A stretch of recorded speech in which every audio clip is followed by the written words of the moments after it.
Hey everyone, welcome to the CyberHub Engage podcast. James Azar, your loyal and courteous host. We have an awesome Christmas show today. Merry Christmas for those watching on your Christmas holidays, whether you're traveling at an airport right now, hearing screaming kids and babies, and asking yourself, why in the hell did I decide to fly the weekend before Christmas? I would ask you the same exact thing. Not a good time to fly, so if you're listening on an airplane, turn up your headphones. If you're on a road trip and you got nagging kids in the back, put in your AirPods and just enjoy today's awesome episode, because I have a returning guest, one of my favorite people, probably the top educator in cybersecurity in the country, runs the #1 program for cybersecurity. Really a gem. Dr. Bryson Payne's with us in the studio. We're not at UNG, which I'm very depressed because I didn't get my beautiful drive to Dahlonega. But we're going to come right back with Dr. Bryson Payne. Before we get started on today's episode, just a quick message from our sponsors. Make sure you give them some love and support, because without them, CyberHub Engage wouldn't be here for you. Hey everyone, I really want you to help me in supporting our early sponsor, GetSmartEye. So GetSmartEye still in beta testing, but what GetSmartEye is, it's an amazing app that lets you control your privacy, whether it be documents, pictures, anything that you want to share with your friends or not. Think of Snapchat, only no screenshots and no one else looking over it. So if you travel a lot, if you're in airports, coffee shops, shared workspaces, and you care about your privacy, GetSmartEye is the right app for you to protect your privacy. And here's the deal. GetSmartEye is still in beta testing. I use the app all the time. In fact, some of you know that I travel a lot, and when I do, I don't like people looking at my screen at airports. I do everything off my phone, and as such, I use GetSmartEye for all my sensitive documents and all my planning. So here's what you need to do to be one of our early technology adapters, an exclusive offer for CyberHub Engage listeners. Text 41411, again, that's 41411, 41411, and type in the message of your text, SmartEye. Then reply to the SMS that you're going to get with the letter Y, like Yankee, and download the Apple Test Flight app. Then go back to your SMS and you'll get a link to download the SmartEye app. Download the SmartEye app and use it. Again, this is an early offer for only CyberHub Engage users. Text 41411. Again, that's 41411 with SmartEye in the message. Hey friends, want to talk to you guys about our new sponsor, PlexTrack, and its founder, Dan Klaus. So Dan Klaus founded PlexTrack after 15 years of fighting with reporting and vulnerability management tools as a penetration tester and CISO. Dan knew that the best red teams not only needed a way to produce good, consistent reports quickly, but also wanted to be able to generate and catalyze the success of the organization they work with. That's why PlexTrack went beyond customizing Word and PDF reports to become a purple teaming platform. Through a central interface, red teams are able to report issues, blue teams are able to remediate them, and the CISO gets an overview of everything that's going on so he can report it up to his board, his stakeholders, and anyone involved in the organization on a consistent basis. As a CyberHub Engage listener, you get the opportunity to try PlexTrack for absolutely free for 1 month. No contracts, no credit cards, no risk, none at all. Simply go to plextrack.com/CyberHub. Again, that's plextrack.com/CyberHub.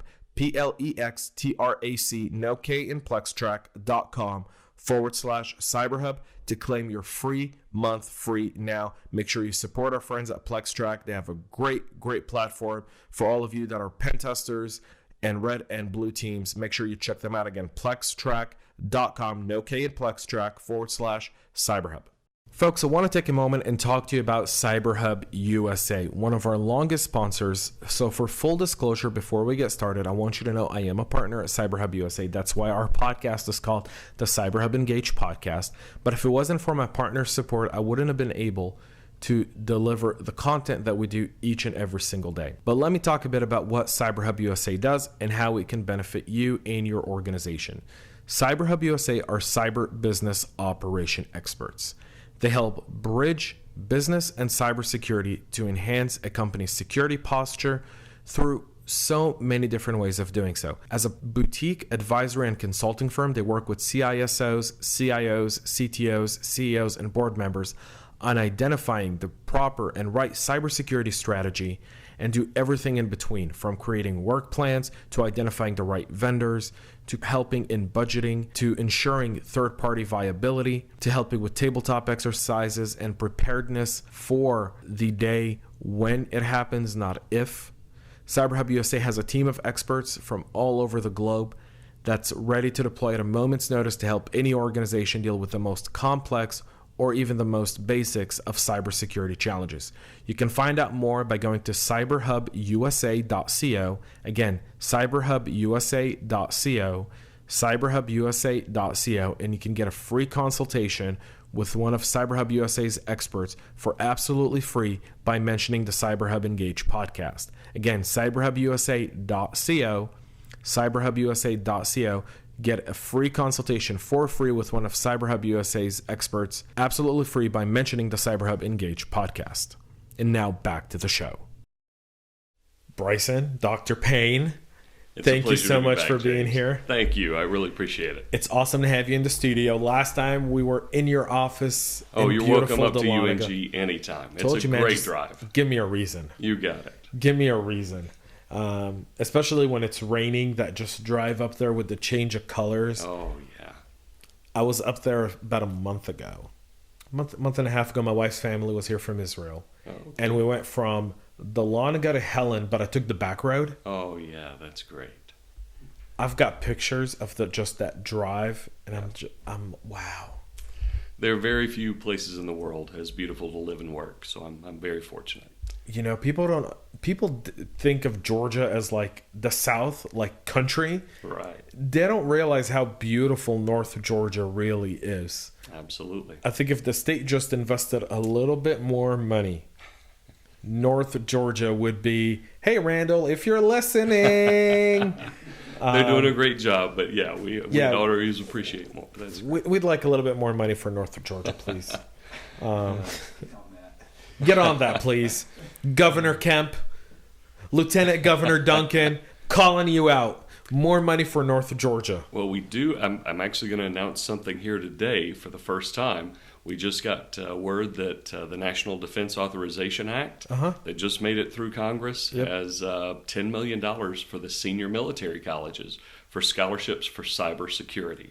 Awesome. So we are looking at somewhere around maybe $1.5 million to support even more of our young men and women in the state going into cybersecurity careers. We've got 1,000 computer science, information systems, and cybersecurity students now at UNG. We'd love to see that number double and beyond. You know, you guys have an unbelievable program, and we're going to get into that later in the show. The reason I invited Dr. Payne here today is really there's been a unique partnership that was strung up between the FBI and UNG for the threat survey, the first of its kind. That's right. In the nation, that really kind of eyed and give us a really good picture of cybersecurity across all size businesses, and not just, I like to say, vendor data from some of their customers, you know, that can afford to pay them $50,000 a month, right, to be part of that. But before we get into that really quick, let's talk a little bit about what's changed at UNG since the last time we saw you to this time, because you know, I'm kind of going to mix 1 and 2 here and say, you know, sure, the guys are kind of dominating in the cybersecurity space. We are very fortunate. Right now, I'm very proud to say that I'm coaching the #1 cyber operations university team in the country. Yeah. In the NSA Codebreaker. Thank you very much, James. Who's number 2? Georgia Tech. It's good to have two Georgia schools number right 2. Up there at the top. Number two. Oh, but our friends down at NSA Georgia are really proud to have 2 Georgia schools topping 520 schools nationwide. So it feels really good. We were 3rd place last year, as you know.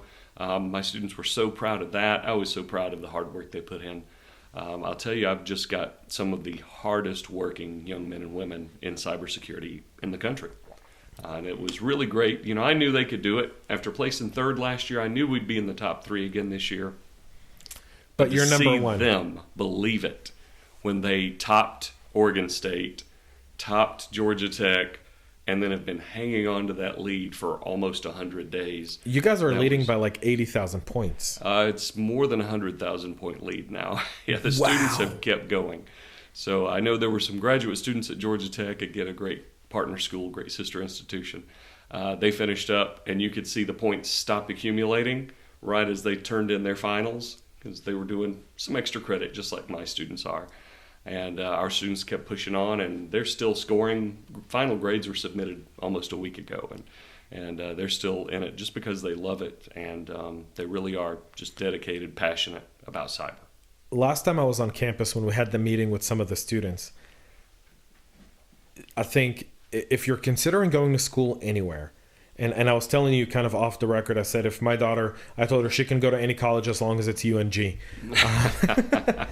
But I think part of that had to do with the fact that listening to those students talk to us and their passion. That's right.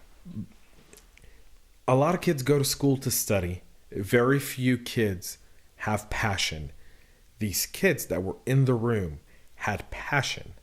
That passion comes from the top. They say a fish stinks from the head, but success also starts from the top. And that's reflective of you and the program you've built, and the great asset you are at UNG for these kids, because I appreciate the clubs, the activities, the leadership, you've developed a set of young leaders in that school that, any corporation, if you're trying to recruit, you go to UNG because you're not hiring someone who's just going to know the keyboard. You're hiring leaders. Mm-hmm. And I was in a conversation last week, and that's exactly what I said. I'll say it now on the air with you here, and I'm not just saying it because you're here. I say it to everyone. When I say number 2 earlier, as you were talking about the reporting of the scores, I will tell you, I've said that in front of people from Tech. Tech alumni that live right around here. It's like, how's it feel to be number 2? Oh, I'm really proud of what the students have accomplished. You're right. They really do just have a passion for it. I see that as my job at UNG, and it's one of the best jobs in the world. Just getting young people fired up about the future, the potential, the change they can make in our country, in their organizations, and in their families by getting a great job in cyber. I mean, when a kid from North Georgia, from one of our rural schools, one of our inner city schools in Atlanta, wherever they come from, several foreign countries as well, they may never had the opportunity to really look at cyber as a possible job. And to see someone come in and try that first computer science class, and as soon as they take that first programming class, we've got them. Because we just show them that it's fun, that they can do it, and that they can make a really good living if they stick with it. And we just try to keep that passion going. What's the name of the young kid that was there that started as an arts major and then ended up in cyber? That's right. Communication major. We had Brad Rajeski. Yeah. He became the president. He just graduated this past weekend. I went to his graduation. Congratulations, Brad. Absolutely. And he's going to work for a major defense contractor.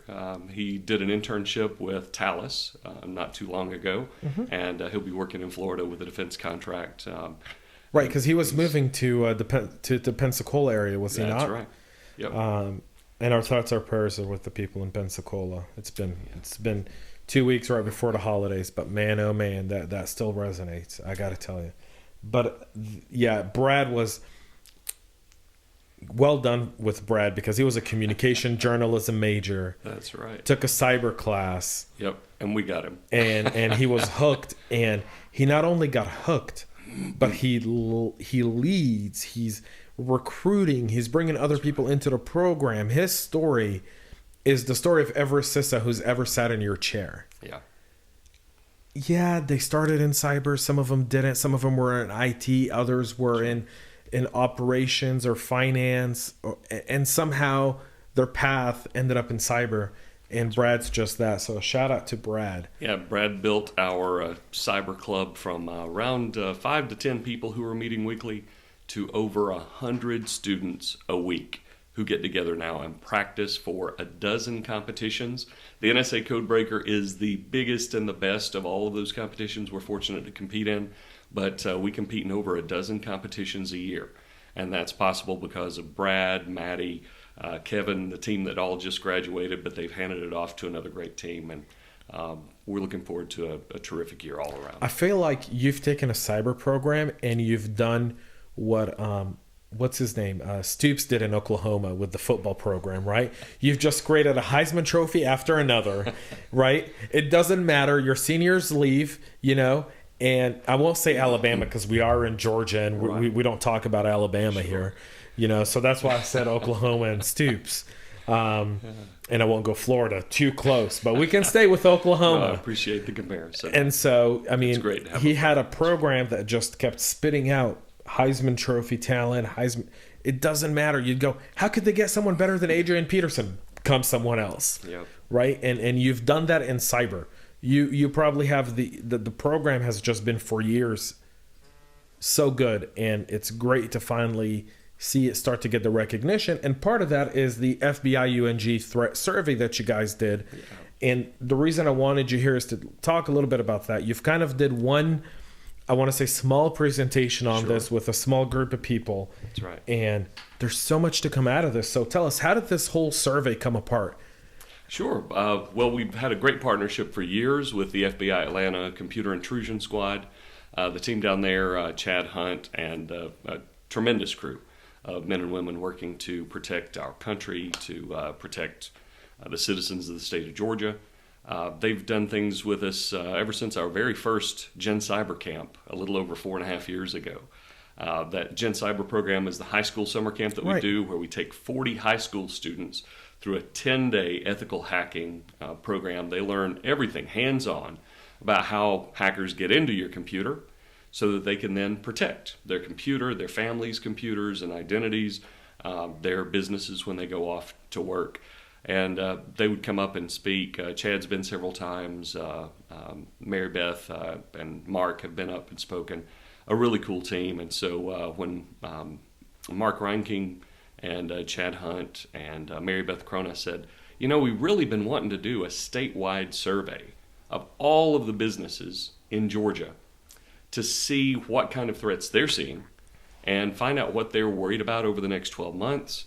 And really get a business level perspective across big and small businesses, municipalities, law enforcement. And that sounded like exactly the kind of thing that we would love to help with. So I pulled together a team from UNG across our Institute for Leadership and Strategic Studies, our Strategic Studies and Security Studies program, psychology. We've got accountants in the team. I mean, a really great, robust team across UNG. And we helped put together a really high-quality survey, thanks to some of our social sciences faculty. We've really got a great 10 to 15-minute survey that businesses not only were willing to fill out, they were able to fill out, and they stuck with it. So thanks to a partnership with the Georgia Department of Labor, Commissioner Mark Butler sent it out to every business establishment in the state. And that's how we got 1,600 Georgia businesses to fill out the Georgia Cyber Threat Survey. And we'll be releasing a white paper coming up soon, but I'm sharing some of the results for only the second audience today with you. So thanks. With a global audience. So for those Absolutely. listening, this is a snapshot of Georgia, but really it's probably going to be the basis of a nationwide view of how businesses really view cyber. I don't think businesses in Georgia view cyber any different than ones in Wyoming or South Dakota, Texas, Nevada, California. Is it still a state? And other places. Well, we really built this to be a model for other states because Correct. there are FBI field offices in every one of those states. We'd love to see a university and the FBI field office in each state take on something exactly like this. And through the State Department of Labor, it's a great way to get the surveys out.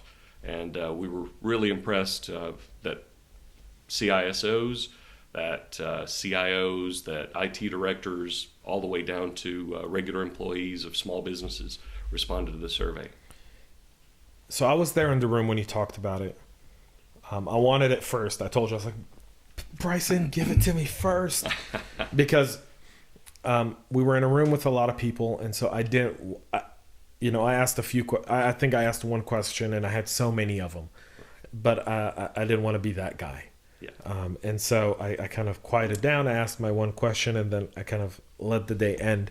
But how many businesses really took part in this survey in the state of Georgia? We had over 1,600 take part in Wow. the survey. Those are better numbers than for just about any academic survey we've ever sent out. When you get a response rate anywhere close to that, to get data of that volume and that quality, people actually stuck with the survey. You know how hard it is to find 10 minutes to fill out another survey. But having the partnership of the FBI, the Georgia Department of Labor, that really helped us get in front of a lot of people, and they were willing to take a little time to share. That was really encouraging to see that people were willing to share a little bit about what cyber threats they're seeing, what they're worried about, what kinds of data hackers are going after, where those hackers are coming from, some of the cool things we'll share today. How many of these 1,600, all of them completed it? How many organizations started but didn't complete? Did you guys measure we that had several statistic? hundred more that had started the survey and didn't finish it, but we only included those 1,600 that made it through. Yeah. Excellent. So what was your main takeaway from this survey? First of all, I think it was encouraging for me and for our partners at the FBI that Georgia really does get cyber. You know that the state's made a lot of great progress, but we've had a ton of really high-quality security companies, a lot of great CISOs that you work with. We've got a really good information security climate in the state of Georgia. The Georgia Cyber Center in Augusta, the governor's efforts to support cybersecurity, federal efforts to support cybersecurity with Army Cyber coming down to Augusta, just 3 hours drive away. So I feel like Georgia businesses really do kind of have a better handle on cybersecurity than we thought they might. That was really encouraging since the majority of our survey respondents were small businesses. I believe the biggest group by far was 0 to 10 employees or 1 to 10 employees, and then almost another half, greater than that, were businesses smaller than 100 employees. So we're talking primarily smaller businesses across the state, but they were not only aware of cyber threats, they were dealing with those cyber threats. They were aware of when their last breach was, and for most Georgia businesses it was more than a year, but several hundred admitted they had a breach just in the last 3 months, in the last 6 months, 9 months. So the stuff that Dr. Payne's talking about, we do have these slides available. So if you're listening, don't worry, keep listening. But if you want to see these statistics, you can go to our YouTube channel at CyberHub Engage. You can watch this episode. You can see the slides with the graphics, with the different kind of survey notes as we go along the episode. So keep listening. Don't stop. But when you want to see the slides, you can do so on YouTube at the CyberHub Engage channel. By watching this specific episode. So I will say that as Dr. Payne's talking, for those watching, they'll be able to see kind of those statistics kind of pop on screen. For those listening, like I said, go to YouTube and take it away from there. Bryson, as you kind of looked at and you spoke of the different businesses that really took part of this and some of your takeaways from it, do you feel like that those businesses met the expectation of kind of what we think were the threats or the thresholds of security? Well, one of the things that surprised me was that business email compromise of every kind, whether that's spam, phishing, somebody gets into your Exchange server, was a much bigger factor, a much bigger reported threat than even we expected. We know social engineering, phishing is huge. But the survey really emphasized that. Georgia businesses are on top of business email compromise, but they're getting hit hard. So everything we can do to educate our users, thank you for everything the CyberHub team does to educate users, to educate business people, because we can never hear it too many times. Don't click the link. Yes. Don't open the website that you don't recognize or that's just barely misspelled. One thing that did concern me and the whole team, the FBI as well as the UNG team, was the number of businesses in Georgia that have an incident response plan or a business continuity plan. Only 453 of the 1,600 plus respondents, about 26%, had a business continuity plan or disaster recovery plan. An incident So that's about 25% of businesses have any sort of plan in place to deal with a cyber incident that occurs in their business. And those statistics are mind-boggling because you and I both know the statistics of small businesses. That's right. That when they go through a cyber breach within 6 months, they're out of business. Yeah, a good portion of those businesses just aren't able to recover.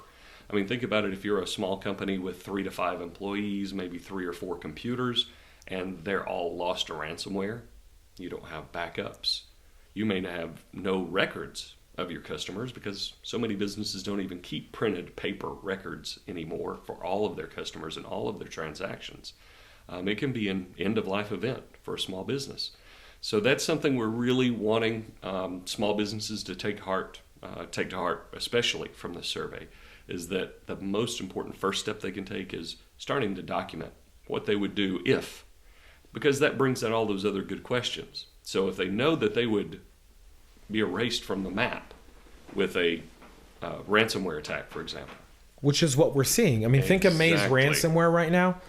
Yes. I reported on it this morning. Brian Krebs, great, just absolutely his work has been unbelievable for the last 5-6 years. I mean, absolutely. Forget Target and when he broke Target.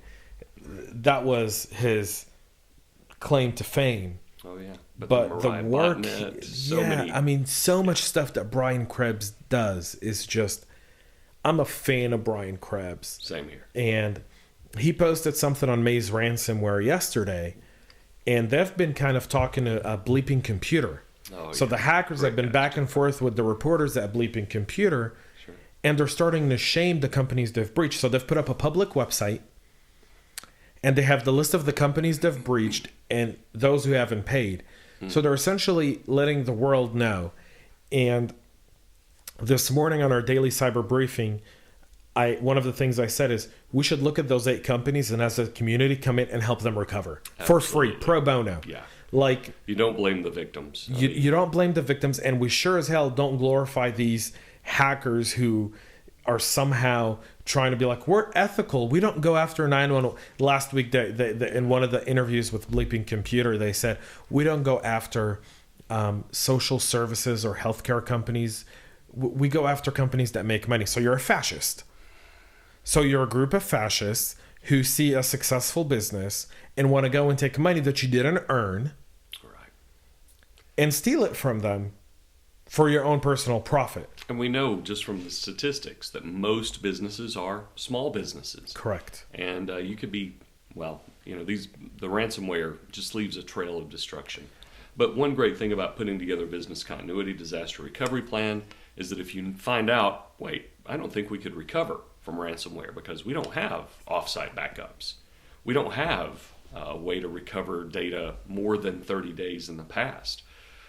That really helps a business start to prioritize those IT expenditures, and they're not huge. Simple offsite backup service could be $60 a year for a single computer. So a small business can handle that for the administrative assistant, right? The secretary's computer usually has the most data of anything in a small business. They can back that up for a few bucks a month. It really becomes a much easier process to start to take good steps to take care of your cyber hygiene if you start by thinking about when something bad happens, not if it's going to happen.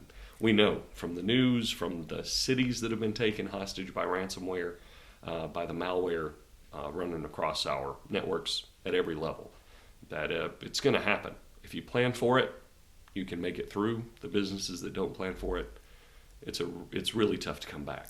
So I will say this, if you're a small business, if you're listening and you know a small business, we'll put a link. CyberHub USA has a free incident response plan available. Absolutely. That's a great resource. So you can actually go to the description in this podcast. Yeah, Micah? description in this podcast, there's a link. You can go there, click it, download it for free. We will want your email just because we want to keep you informed. We won't spam you, I promise. But you can download our incident response plan. Even if you're a up-and-coming information security, you're a one-person information security department in a company, you can go download our incident response plan. It's absolutely free. It's a great starting point to have some sort of recovery.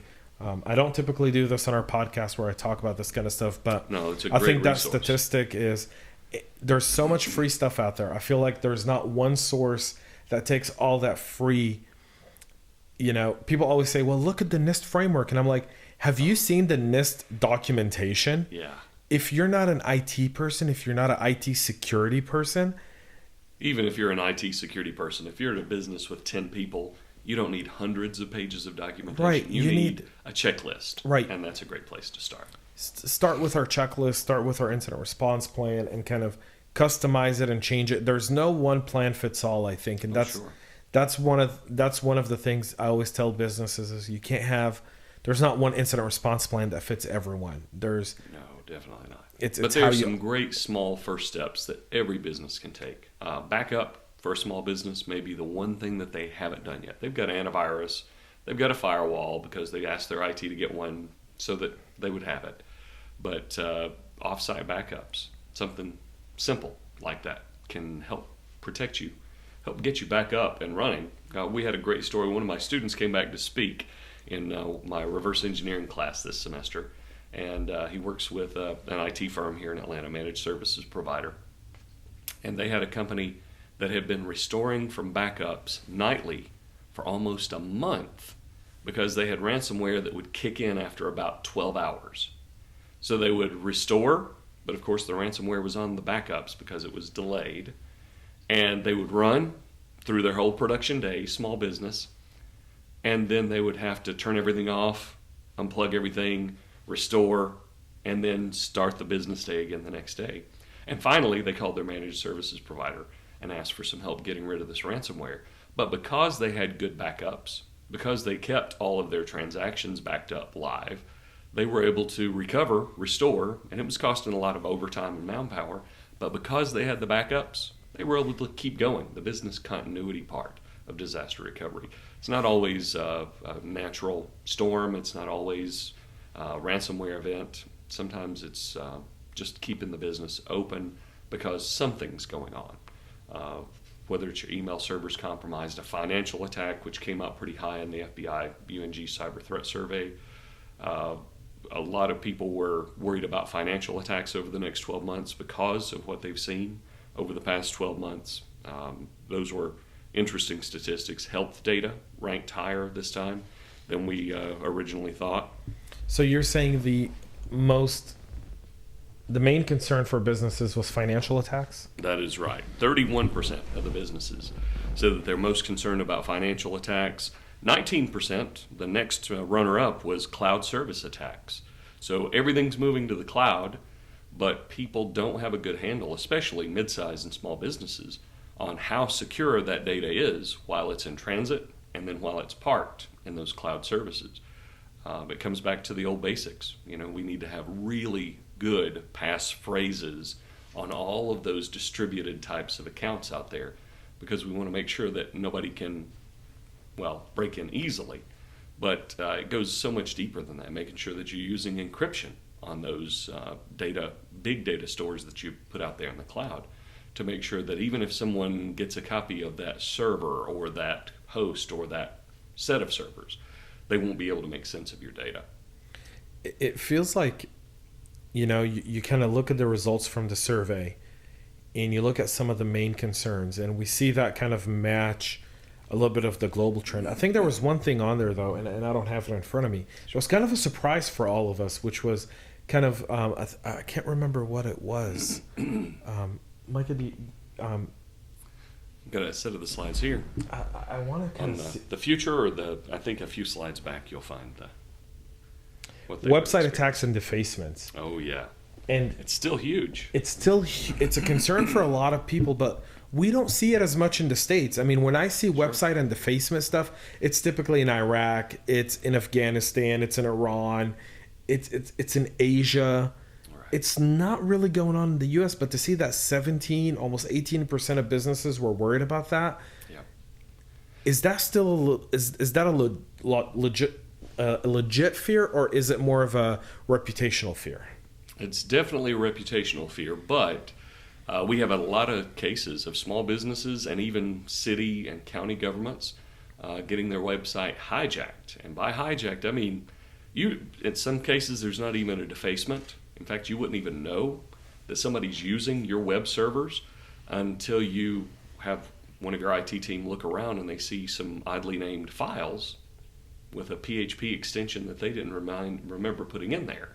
So we had one case where a small business website had string of digits .php in every folder in the website. We knew it right away. Somebody's put a back door in their website. They were running an entire separate web business in a hijacked web server. And it was in a foreign language. We won't go any deeper than that. But you could be running a Canadian pharmacy or whatever else kind of business from your web servers and not even know it. So it's not just website defacement where you realize and you're publicly shamed. Somebody can be using a hijacked MySQL database, PHP server, and running their own business off of your company's servers. And if your files are not secured inside that server, it can become a much bigger event. So, place of attack. What did we learn from this survey about where attacks came from? Well, some of the ones that we all know and love, right? China and Russia were way up there. North Korea, of course, was mentioned. Nigeria, because of the number of email attacks. Nigerian print scams are still real because people still click through, people still respond. People respond to emails that look like they're coming from the bank. Social engineering phishing, of course, off the charts, like it usually is. But is there a surprise country on there? Well, let's see. I'm trying to look down through my my list here. I do remember seeing Ukraine mentioned, and I didn't expect to see any of the smaller individual countries in Central or Eastern Europe mentioned. India was pretty big, but if you look at where a lot of our IT services and outsourcing hosting are, I think there's a lot of scams coming out of India. Oh yeah. They're starting to really pick up steam. I mean, a lot of the ransomware out there right now has a really, I hate to say it, but a really good infrastructure behind it. You call an 800 number and you're met with a professional, friendly sounding voice. It says, how can I help you? Oh, you have the ransomware? Yes, I'm sorry. We're just the call center, but we'll help you get your files back. We'll just take your credit card information. And they're very helpful, very professional. And unfortunately, that's spreading worldwide because you can set that up anywhere you've got a VoIP phone, and that's any place you've got an internet connection. So there's a bunch of guys on YouTube that run these channels where they go after these scammers. I've seen a few of those. They're entertaining, but it's just not enough. Right. It's not enough. I mean, picture your grandmother, your aunt, your uncle, someone your parents, exactly, living on a fixed income. It breaks my heart the most to talk to retirees who've been hit by this kind of ransomware. I always say, if you love your elders, buy them an iPhone. Oh yeah. And at least you reduce the risk. All right, that's right. And get them some good antivirus. Tell them to call you before they click anything. I love it. My father-in-law, my wife's aunt, my family, they all call me and say, Bryson, I just got this email that said, and my response is almost always, don't click through. No, I know that. I didn't click through. So I'm really grateful that they listen. But just talk to the people in your family. Talk to your kids about this. It's not just financial scams. I mean, there are predators out there trying to socially engineer kids, the elderly, and business people. So there was a story that was posted earlier this week of this 39-year-old information security mother that posed as an 11-year-old girl online for a week. This video's unbelievable. I've known this. I've been part of human trafficking and pedophilia movements since 2006.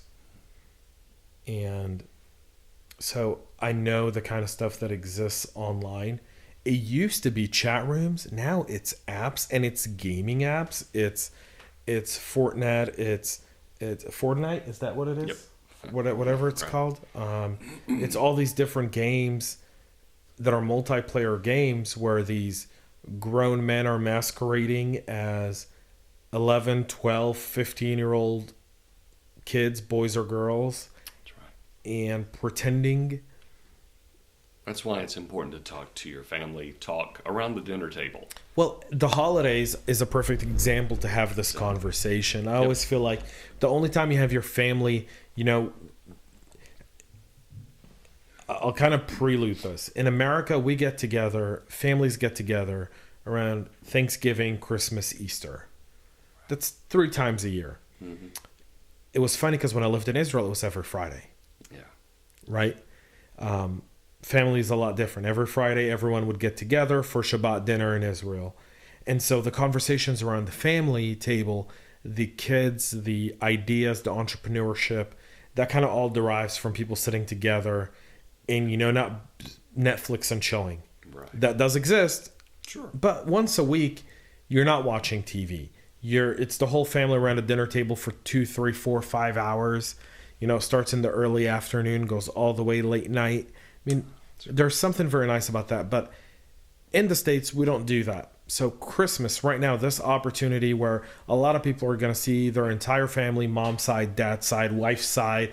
If the wife's parents are divorced and remarried, then, you could end up, there's a really funny Christmas movie, one of my favorite, called 4 Christmases with, I think it's Vince Vaughn and Reese Witherspoon, if I'm not mistaken. One of my favorite movies. Now we got to do 4 Christmases. Your mom, my dad, your dad, my mom. And it's that great time of year to have that conversation with everyone, especially those who are in cyber, about the things that we're seeing. That's why we did this episode for the holidays, right before the holidays. So you guys know kind of the key talking points, but email, financial fraud. I always say, I get the voicemails. This is Social Security Administration or the Department of Justice. There's a warrant out for your arrest. And you're like, and if you don't know any better, I laugh it off. I call them. They already know who I am. I VoIP them from different numbers and mess with them for hours on end. I'm working. I don't mind. I'll overdial that call center all day long. I don't really care. Because if I get them answering my calls, that's less people that get to scam throughout the day. Yeah. But if you're a person in a poor socioeconomic area, if you're someone who's had trouble with the law in the past, that can be a major stressor. The IRS, the Department of Justice, will never call you and let you know there's a warrant out for you if you don't pay us. Right. That doesn't happen. Yeah, you'll either get a knock on the door or a good old certified mail. Yeah, right. You get a certified mail. Just helping people be aware. That's why it's so important to talk about it around the dinner table, around the water cooler at work. We need to do a lot more training. We saw that in the survey as well. Still, a lot of businesses are doing training at onboarding when they hire a new employee, and then maybe once a year after that. So I got a funny story for you. Sure. I think I shared it with you. But the day you did this, we had the delegation from the Czech Republic here, remember? Right. And we took them later for a cybersecurity vendor roundtable. Yeah. With Scott. With our friend Scott. Shout out to Scott. From Forward Forsyth. Great growth going on in Forsyth County in Georgia, and Scott's really leading that from a technology standpoint. So we were sitting in the round table, about 20, 25 of us in the room. And my question to all these cybersecurity vendors was, when was the last time any of you guys had awareness training in your company? Now, I'd be interested to hear the result of that survey. 3 months, no hands. 6 months, 1 hand. 9 months, 2 hands. Over a year, everyone. Some people said, I've been in my company for 5 years. The only time I got awareness training was when I got hired. So Yep. we as cybersecurity companies are so busy dealing with the threats, we're forgetting to train our own people. And then we wonder why MSPs and MSSPs are getting ransomware attacks up the yang. Yep. I mean, that is a really big vector. Did you see any of those kind of results in the survey? Oh, absolutely. I'm pulling up that slide actually right now so you can take a look at it on the screen. It's the cyber awareness training at work out of, now not everybody responded to every question, of course, but in this one, we had somewhere around, I'm going to say, around 120 companies that do continuous ongoing. So we're talking, 8%, some 6% of companies are doing continuous ongoing. I'm proud that our IT team at UNG sends phishing emails out to test to see if you're going to click through. You need that kind of continuous exposure. It's too easy to let down your guard. Didn't you fall for a phishing test this year? I fell for two from my students this year. I've had for the last 10 years, I've been teaching how to build a phishing email. And every year I try to make it better and better. And I had never had one, I'd never clicked through until this summer. One of my graduate students got me. And then this fall, one of my undergrads phished me. So I have them set up a safe email server using Kali. They have to craft a pretty clever email. One of the students did a really great job, the undergrad that got me. It was a special offer from Tesla. I clicked through. Did not read he had changed the email address. He'd gotten his own server, everything. He did a lot of work to get those extra 15 bonus points for actually getting me to click through. But I think it's that Hall of Fame status that he was looking absolutely. And then one of my MBA students who was doing the graduate certificate in cybersecurity, Kyle, I'll give a first name out there, works with one of the electric membership corporations, one of the EMCs in North Georgia. And he did a great job. I tell you, it was the first one that's gotten me in 10 years of teaching this course this way, the ethical hacking class where I asked them to hack me, to phish me. And, I've been in the Wall Street Journal. I've been in CIO Magazine. I've been all over the place. You know how this student got me to click through, the very first one that ever got me? How?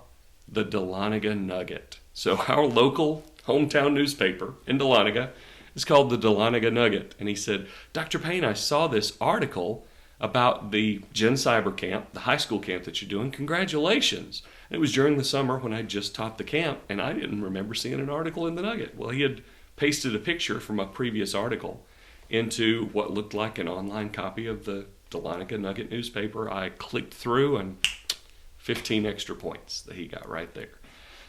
So it's humbling. What'd you see when you click through? What's that? What'd you see when you click through? Well, the good thing is I have them do it in a safe way on a server, so that actually I just see could not find address 10.0.9.4, something like that. And but as soon as I click through, they get the 15 points, no matter what. And I got phished twice this year. But thanks to those students, I am much less likely to click through an actual phishing email. That humbled me this year. To have to admit and give away 30 extra points of credit across two students that I clicked through a phishing email, but they crafted it so well. The only rule I have is that they can't use my family, right? Nothing about my kids, my wife, anything like that, but everything else is fair game. So one student got me through vanity, the Dahlonega Nugget, who would have thought? And then another student got me through my car, sent me a Tesla special offer. I was going to get something, a chance at a new Tesla Roadster by referring 3 friends. I thought, wow, I hadn't heard about that. Click, 15 extra points to Seth. You want to give both of them a shout out and I'll tag them in this? Yeah, absolutely. Kyle, Seth, you guys were mentioned right here on the CyberHub Engage podcast. Good job this year. It's phishing in itself is fascinating. Absolutely. The amount of sophistication and training, it's a problem that isn't going away. No. And it's a problem that technology can do very little to address it. That's right. Well, like the phone calls you mentioned. Right. I mean, we can't stop all of those calls, obviously, because you get 3 or 4 a day when you get them. And then you hear nothing for a few months and you get 3 or 4 calls a day. It's really, social engineering has gotten so much more sophisticated. Some of the attacks that we're seeing, I'll mention one individual attack if it's all right. Please. I talk a lot with my students, so I hear a lot about attacks, and this is one that I got a chance to see up close.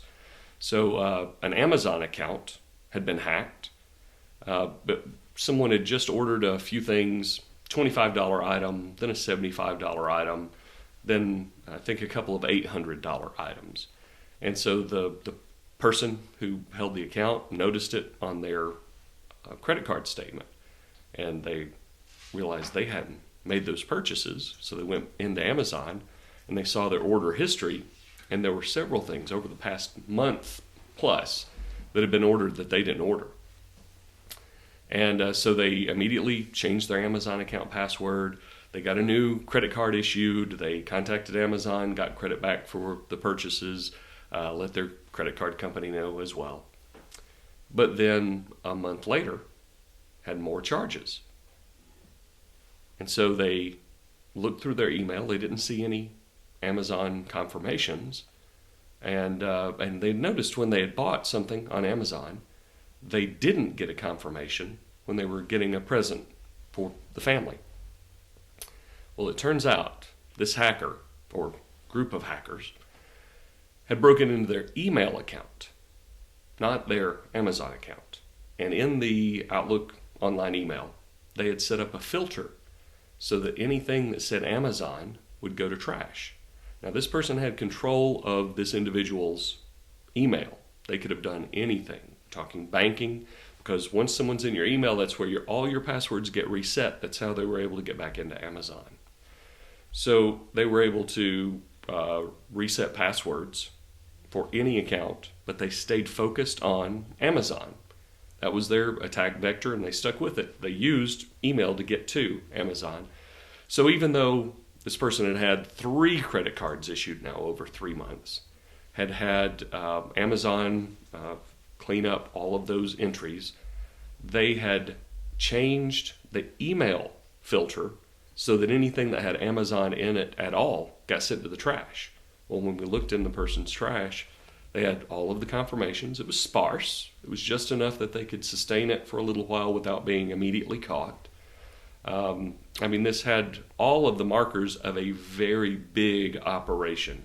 It was really sophisticated, really focused, really narrow, very hard to detect. In fact, except for the credit card company, there was almost no way to know this attack was going on. It's not just Amazon. I'm sure this could be accomplished with any online retailer. It's just that it made it really easy with Amazon. I'll tell you something that was really scary for me. This was something I'd never run into. This attack used something called the Amazon trade-ins. Have you guys heard of that? Yeah. So with Amazon, you can trade in a phone, an iPad, you name it, and get a $25 or $75, $100 credit immediately applied to your account. Well, the attacker had done that. They'd said, oh yeah, I'm trading in an iPhone 8 and an iPad, a 2018 iPad. And so they got a $100 or $2 credit, But then 45 days later, They never shipped anything to Amazon. right, when this individual hadn't shipped something, they got charged that amount of trade-in.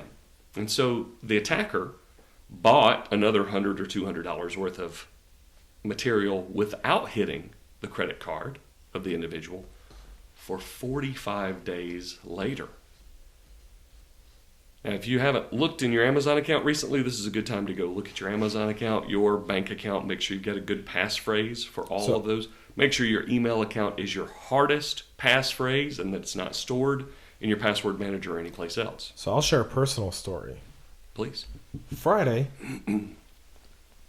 I am a person who preaches what I do, and I was able to catch on to this really, really quick. But we had ACH fraud done on our business account over the weekend. So I guess people anticipate whoever did this knew or betted on the fact that I don't deal with money on Friday and Saturday because of the Sabbath. Well, what they didn't time was that this happened Friday morning. But then something happened again Saturday morning, and they were betting that I wouldn't see it until Saturday night, Sunday morning. And as such, did have time. We had 2 fraudulent ACH transactions done on our account. Luckily, we caught the first one Friday morning. We caught the second one Saturday morning. I was about to head out to the synagogue, and because of what happened Friday, I didn't turn off my phone. Yeah. I kept my phone on. I'm like, something here isn't something here isn't 2 plus 2 isn't adding up to anything that makes sense to me at the moment. This isn't just an accident. Right. This isn't a mistake. And so we caught it, and I started investigating it, kind of back tracing it, got a name, and I social engineered the 2 companies that charged us. Said, I don't know my account number, but can I give you my bank account number that you use for ACH to track down my account? Wow. Yeah, in the case of this individual, he had full addresses of the individuals who were shipping things to themselves, $800 worth of GoPros, 3 GoPros on the same order. But, it still falls below the threshold that federal law enforcement can jump in on. Well, but when you think about the multiplication, because it was scaled like a large-scale operation. Right, I'm sure it was. And they were just draining a few bucks to a few $100 a month from one individual at a time. It's sorry, Micah handed me a note here. I was trying to do that discreetly. No, you're good. No, you we can edit, right? So all the data we're talking about, folks, is posted on our website at cyberhubengage.com. Also on all of our social media channels, you guys can see a lot of this. Also on our YouTube channel. Thank you, Micah, for the reminder and the notes. I'll get you a big whiteboard so you can write on it going forward.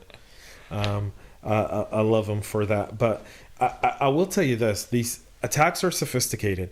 But I think one of the things that should come out of the FBI UNG threat survey is the need to educate local sheriff departments to start handling cyber incidents. And I feel like that's the bill. That's the move we need to make from a cyber security, policing, law enforcement perspective. Is my ACH was utilities. Oh, wow. It was utilities fraud. So I have an address. It's here in Georgia. Yep. I've Google mapped the facility. Right? So I've Google mapped the location. So the people who are doing this are betting that one, as a business, it wouldn't raise a suspicion. They could do this for 3-4 months. That's right. Get away with it. Luckily, they didn't know that we caught it right away. Right? Good We job filed the checking police those report. statements, right. That's what I tell everybody, whether they're my student, whether they're parents, whether they're a women's group that I meet with and talk about cybersecurity. Check those bank statements, check your credit card statements, and then just keep an eye on your email for anything suspicious, whether that's confirmations for things that you didn't buy. Don't click the links in the email. Well, I say use multiple emails. Absolutely. Right?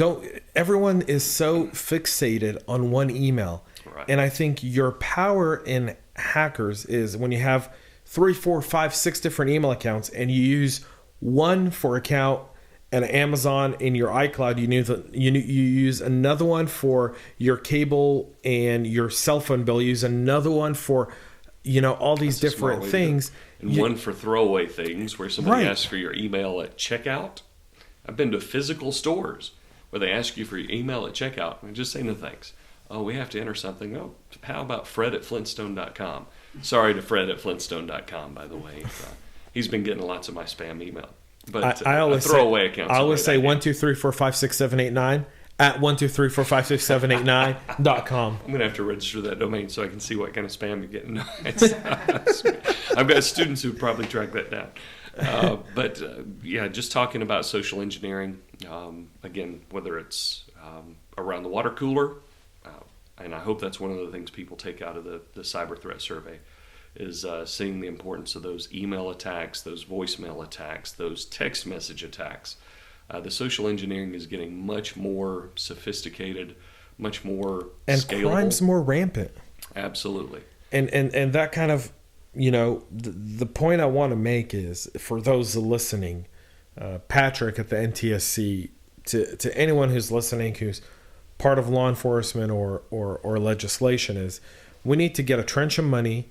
We need to train our sheriff departments on a county level, not a city level, to start dealing with the cyber crime and build those patterns for our friends at the FBI, who can then track these large, because by the time the FBI is notified, and that was one of the things on the survey that really surprised me, was the amount of people that were willing to report to law enforcement. Absolutely. And the amount of people who won't. And then the reason they wouldn't report to law enforcement. The number one reason was they weren't sure that law enforcement was even interested.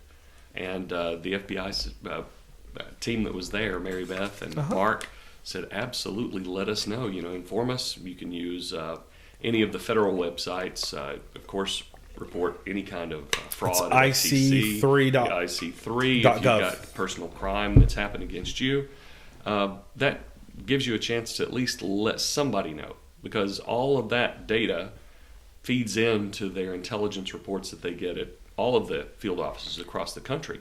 So they can see if you're getting something out of your Amazon account's one thing, but if 3,000 or 4,000 people are reporting the same thing, then they get an idea of the scale of something, so that they can use federal resources against it. They deploy a task force to go deal with it. They start investigating it. And folks, these criminals bet on the fact that we won't report it.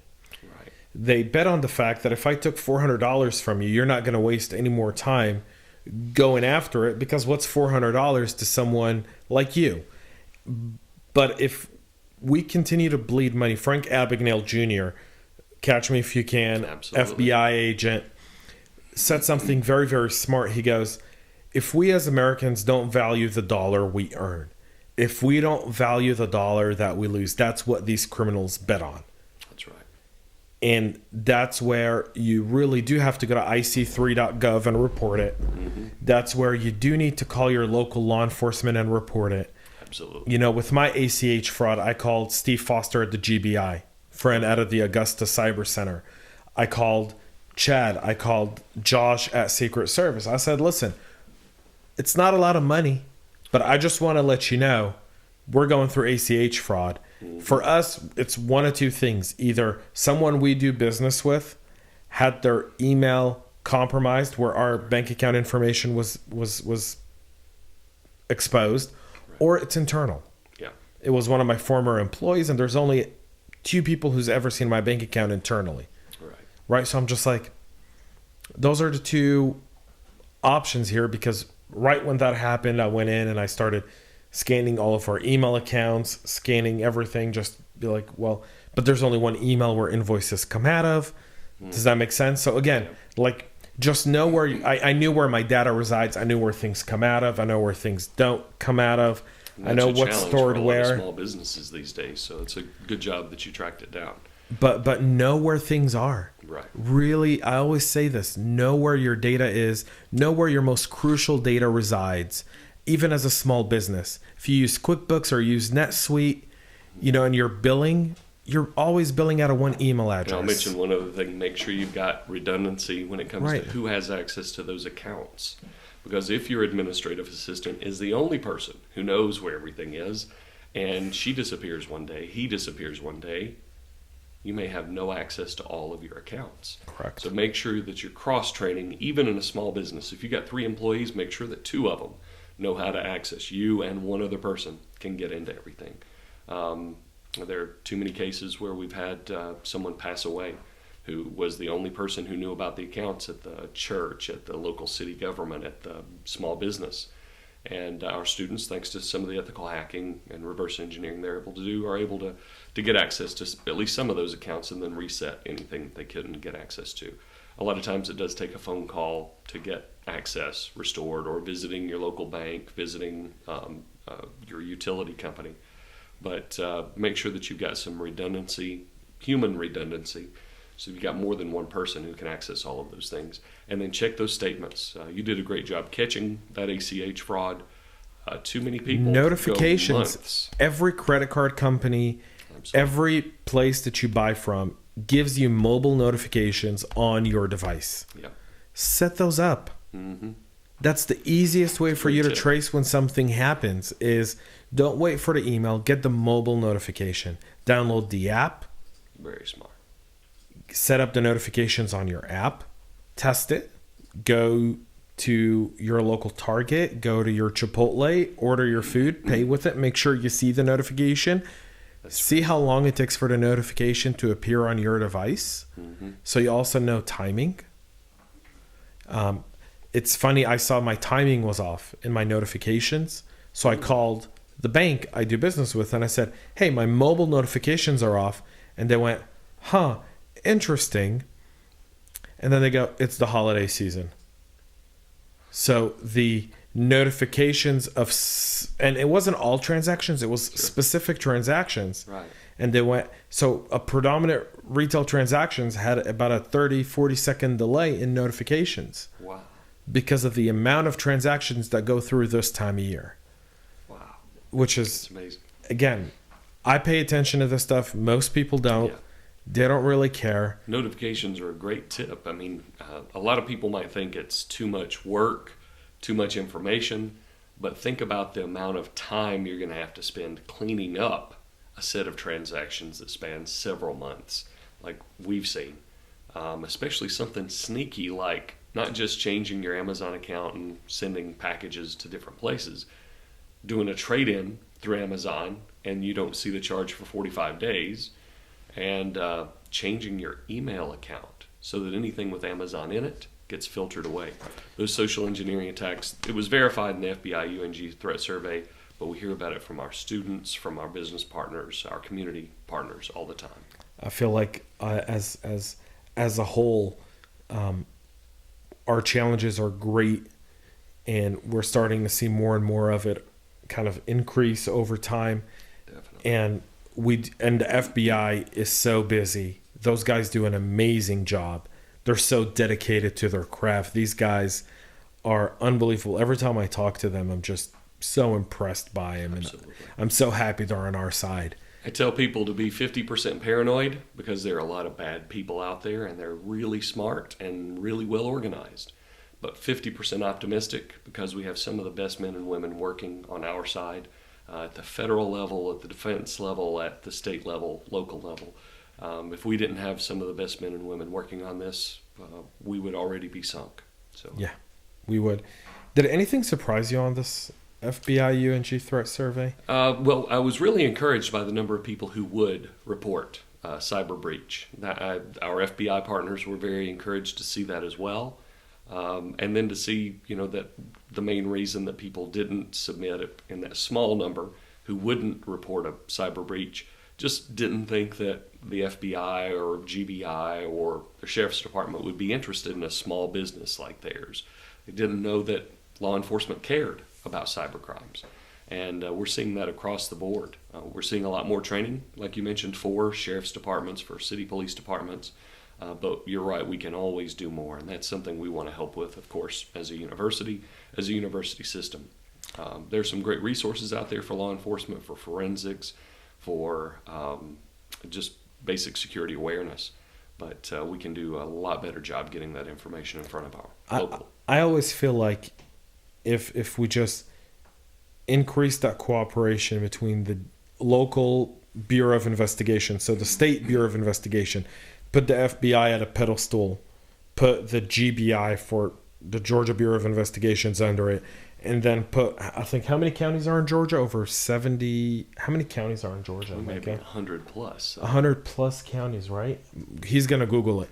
But if you had multiple, so you take Fulton County, 159 counties. So you have 159 sheriff departments. Mm-hmm. Now, you don't necessarily need 159 cyber sheriff units, right. But you could take Fulton, Cobb, Gwinnett, your big ones, right?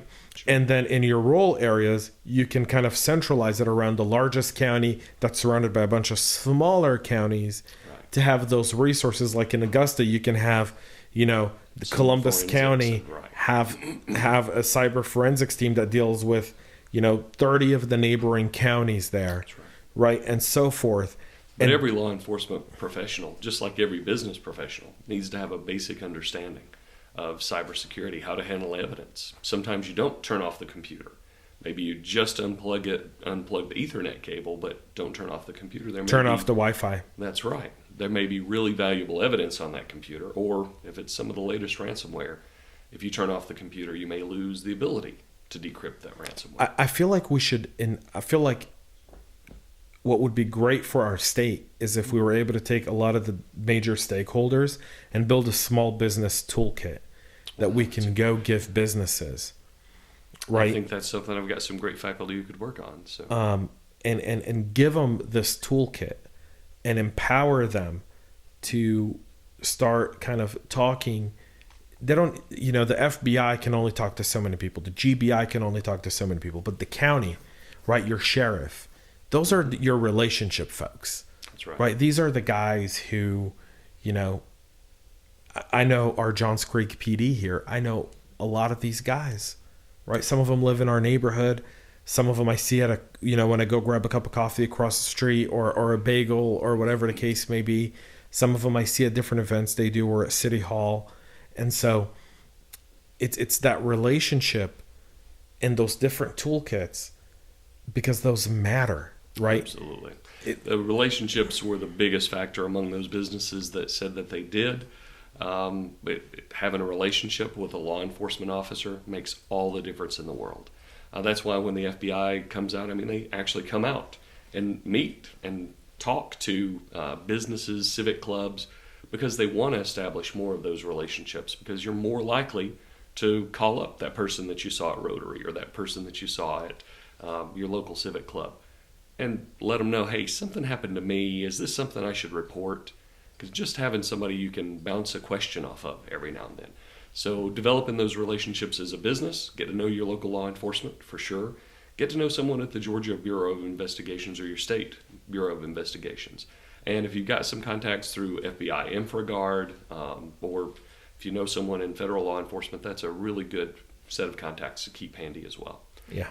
When a major cyber event happens, you're going to want to call everybody you know.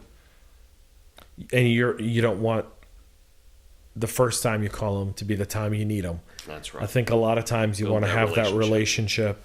I always say, I tell a lot of CISOs I work with, I go, have that hypothetical conversation. Absolutely. Hypothetically speaking, if I was going through something like this, how would you be able to hypothetically support us doing this, or what would you hypothetically recommend I do? Exactly. And those hypothetical conversations mean a lot.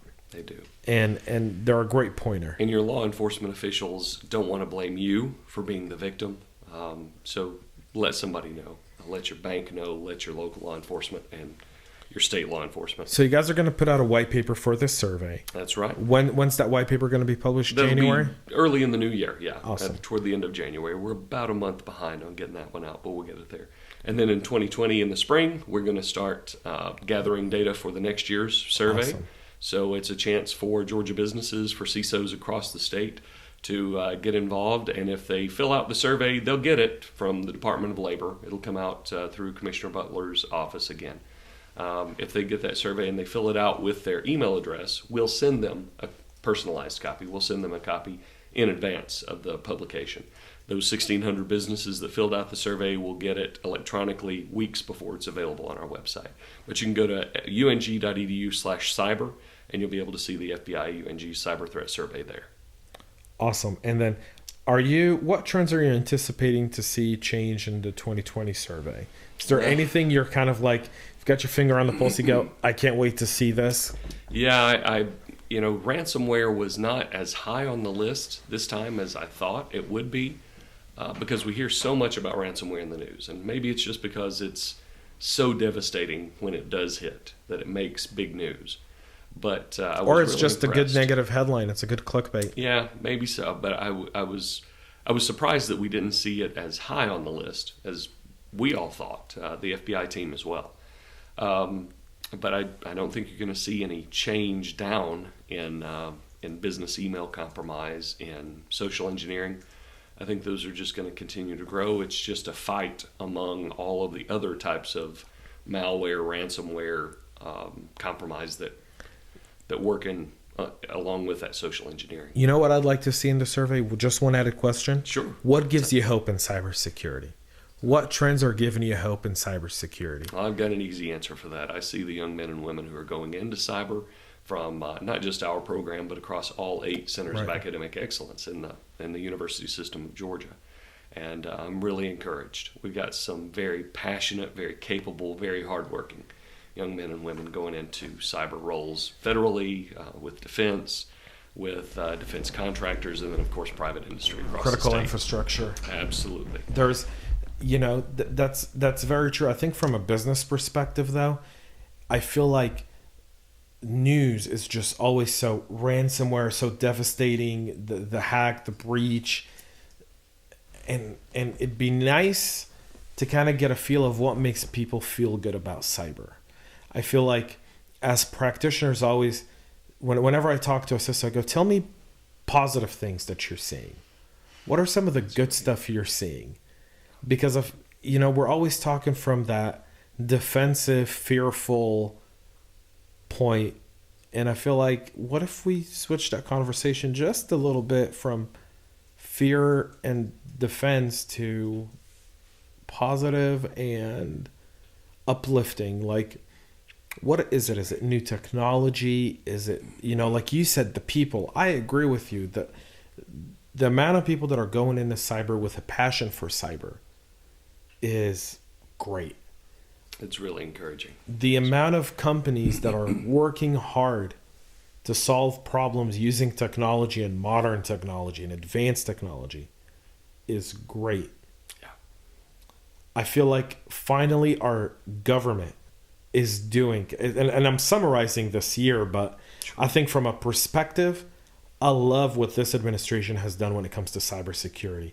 I loved the directive, the PPD 20 directive that President Trump did a few years back, where he took the gloves off NSA and DOD and said, hack back time, someone comes after us, go after them. I felt like that kind of said, it's taken the obvious nation state attacks that we saw happening with kind of like Equifax and Sure. OPM, and have kind of put them at bay. We're not seeing those at all. In fact, we're not even seeing some of those networks even being poked out of fear that we're going to poke back and it's going to be devastating. Yeah.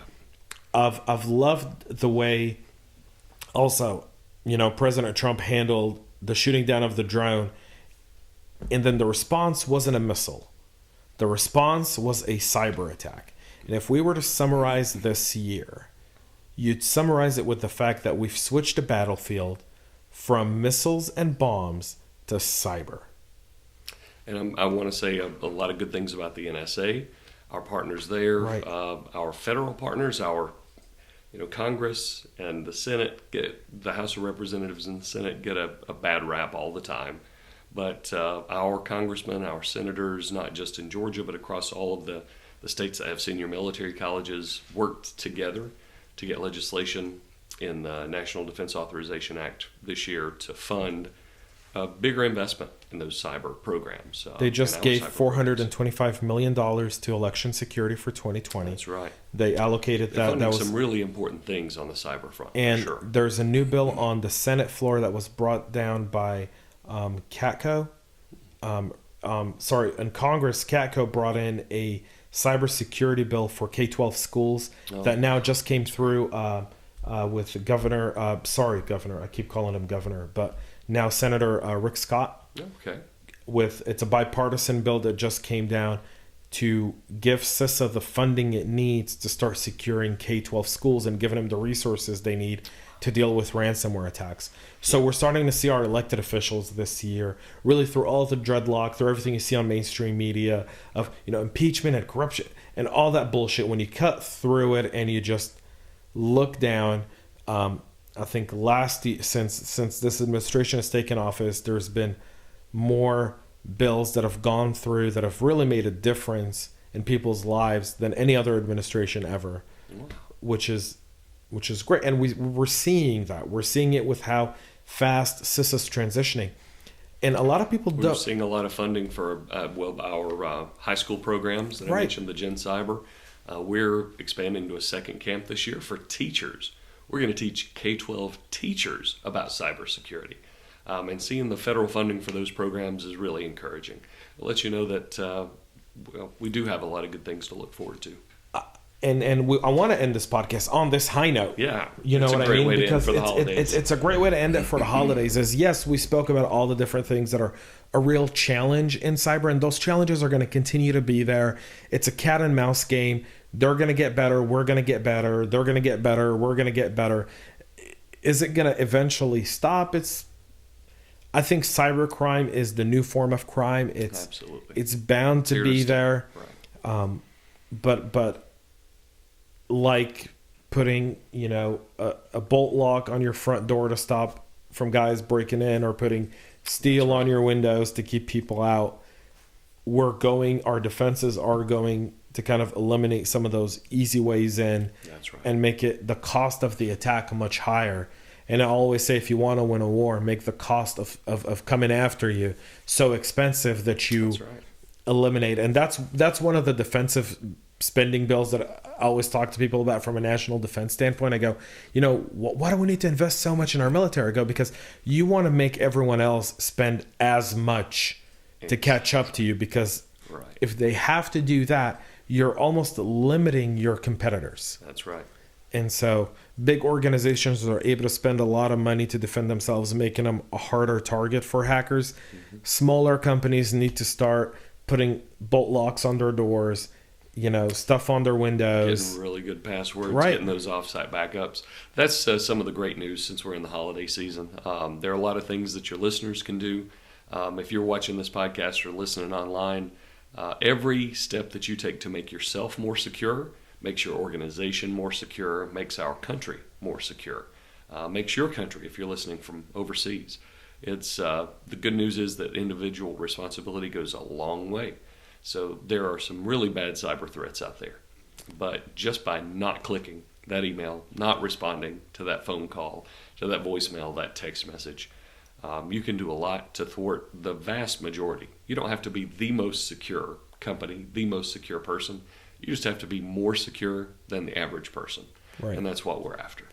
Just if it's the ripple down effect, right? That's it. If you're leading the way, you're the cybersecurity guy in your family, Dr. Payne, you've rolled that down, your family's more cyber aware. Micah does the same with his family. I do the same with mine. Sure. Your students do the same with theirs. Absolutely. And so forth. Eventually we'll have a more educated population.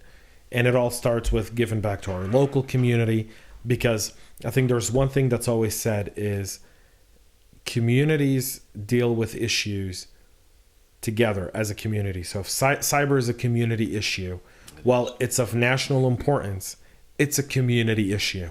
If the community comes together and educates its community, its surrounding community, the people within its city, county, district, whatever it is, we're bound to increase our level of awareness and safety and let that ripple down, and we'll be so much better at it. We are stronger together, that's for sure. Dr. Payne, thank you. The criminals are organized.